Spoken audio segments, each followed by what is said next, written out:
다른 사람의 필요를 돌보라. 2022년 8월 3일. 저희는 독일과 유럽에서의 심각한 상황에 대해 이야기하고 있었습니다. 그곳엔 우리가 걱정하는 몇몇 사람들이 있기 때문입니다. 주님은 이렇게 말씀하시면서 메시지를 시작했습니다. 그곳이 데이비드와 메리 캐스린에게는 안전하지 않다. 이 점을 유의하라고 그들에게 알려주길 바란다. 말한다고 해도 변할 가능성이 없기는 하지만 그래도 그들은 이 사실을 알아야 한다. 주여, 당신의 마음에 하시고 싶은 말씀이 있으신지요? 제가 주님의 음성을 분명히 들을 수 있도록 도와주세요. 참고로 여러분, 이곳은 너무너무 덥고 짓누르는 듯할 정도로 덥습니다. 그래서 제 상태가 말이 아닙니다. 하지만 주님은 제게 즉시 응답해 주셨습니다.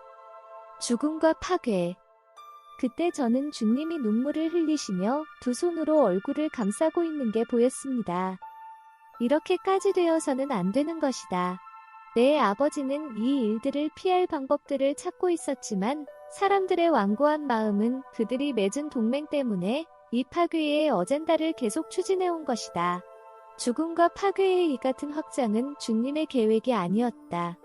하지만 이 악한 자들을 저지할 기도는 충분히 채워지지 않고 있다. 그래서 많은 사람들이 죽게 될 것이다. 꼭 이렇게 될 필요는 없었다. 이건 아버지의 계획이 아니라 악한 자들의 계획인 것이다. 클레어, 기도해 주길 바란다. 다른 것은 내가 할 수 있는 게 거의 없다. 저들은 이 땅에서 사람들을 전멸시킬 때까지 결코 만족하지 않을 것이다. 여기서 주님은 나토와 신세계 질서와 큰 혼란에 대해서 이야기하고 있는 것입니다. 매우 피비린내 나는 전쟁이 될 것이고 무더위도 그들을 단념시키지 못할 것이다. 비뚤어진 감각을 가진 그들은 날씨가 자기 편이라고 느낀다. 이런 일들과 앞으로 올 다른 일들이 사람들의 관심을 끌게 될 것이다. 이 일들은 내 아버지께서 저들의 광기가 사람들에게 드러나도록 허락하는 것들이다. 와야만 하는 일들, 그것은 사람들이 올바르게 생각하는 감각을 잃었기 때문이고 파멸을 향해 돌진하고 있기 때문이다. 너희는 국경에서 있었던 터리스 자매의 일을 봤을 것이다. 크리스찬과 거룩한 영혼들을 향한 적대감이 얼마나 큰지 정치적인 논쟁에 뜨거운 감자처럼 되는 것을 보았을 것이다. 저들은 이런 거룩한 영혼들을 전부 없애버리고 싶어 한다. 즉 자신들의 통치를 힘들게 하고 잠자는 사람들의 복종과 같은 모습을 하지 않는 거룩한 영혼들을 전부 없애길 원한다. 책 암니버스 어브 소시즈에 씌어진 것을 너는 기억할 것이다. 그 책은 아시시의 성인 프란치스코에 대한 책인데요. 그의 삶의 여러 가지 스토리들을 모아서 펴낸 책입니다. 저들은 대중들 앞에서 그동안 자신들이 취하던 습관적인 태도를 취할 수도 없을 것이다. 너무나도 큰 적개심을 가지고 있기 때문에 그렇다. 지금은 1200년 동안 이야기되어 왔던 바로 그때이고 바로 그 세상인 것이다. 진정으로 종교적인 것이 타겟이 된 것이다. 여기서 주님이 종교적이라고 말한 것은 꽉 막히고 추한 모습의 종교적인 영혼들을 말한 게 아니라 진정으로 거룩한 영혼들을 가리키며 말한 것입니다. 주여, 저희에게 말씀해 주십시오. 우리가 어떻게 하기를 원하십니까? 클레어, 힘든 건 알지만 너 자신을 위해 살지 말고 다른 사람을 위해 살기 바란다. 내 말은 너에게 맡겨진 영혼들의 필요에 특별한 주의를 기울여 달라는 것이다.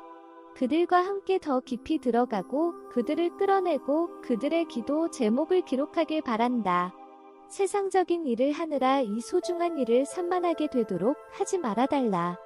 스프링클러 가장 가까운 곳에 있는 잔디에 물을 주기 바란다.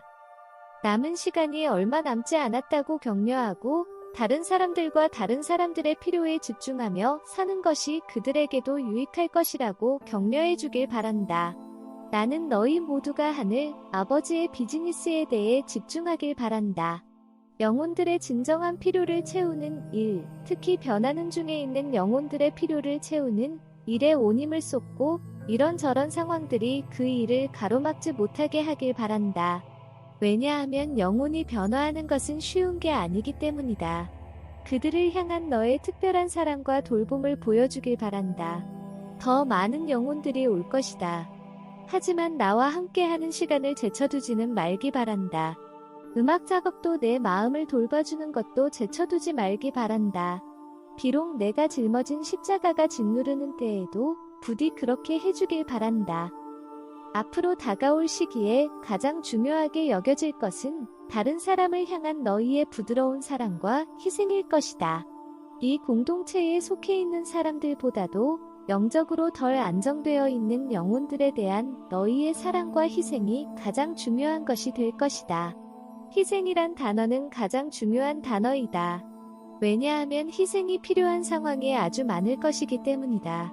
너그러움을 베풀어야 할 시간이 지나고 나면 조금씩 시간을 내서 음악 작업을 하길 바란다. 저는 방금 주님께 제 몸이 이상하다고 말하고 있었습니다. 섬유근통이 제겐 있는데 폭풍처럼 몰아닥치는 느낌이었습니다. 저는 이렇게 말했습니다. 너무 아픕니다. 부디 저를 도와주세요. 주님은 대답해 주셨습니다. 알았다. 내게 약이 있긴 하지만 지금은 1년 중에도 내게 가장 힘든 때이기도 하다. 만약 내가 너의 에너지를 조심스럽게 사용하고 재충전을 위해 내게 더 자주 왔다면 그런 약이 필요 없을 것이다. 내 사랑하는 자여, 내가 너와 함께하고 있다. 내가 얼마나 힘들어하는지 잘 알고 있다. 하지만 내 군사들 중에는 너보다 훨씬 안 좋은 상황에서 고생하며 행군을 해야만 하는 사람들이 있다. 그러니 일어나서 계속 걷기를 바란다. 사랑하는 자여, 이 위험하고 결정적인 시기에 십자가를 지고 가야 하는 너와 다른 모든 사람들과 함께 내가 고통 중에 있다는 것을 알아주길 바란다. 상황이 벼랑 끝에 서 있기 때문이다. 주님, 이게 우리가 예상하는 전쟁은 아닐 거라고 말씀해 주시지 않았나요? 그렇다. 하지만 이 일들이 그 전쟁으로 상황을 이끌어갈 것임을 이해하길 바란다. 더위가 매우 심하니 너 자신을 너무 힘들게 몰아붙이지 말기 바란다. 이 시기는 형제 사랑과 다른 사람의 필요를 돌보는 것이 매우 중요하다. 사랑과 희생의 성전을 세우길 바란다. 이것이 필요한 때이다. 나는 너희 모두가 나고자 없이 단단히 결집해 있는 공동체가 되길 바란다.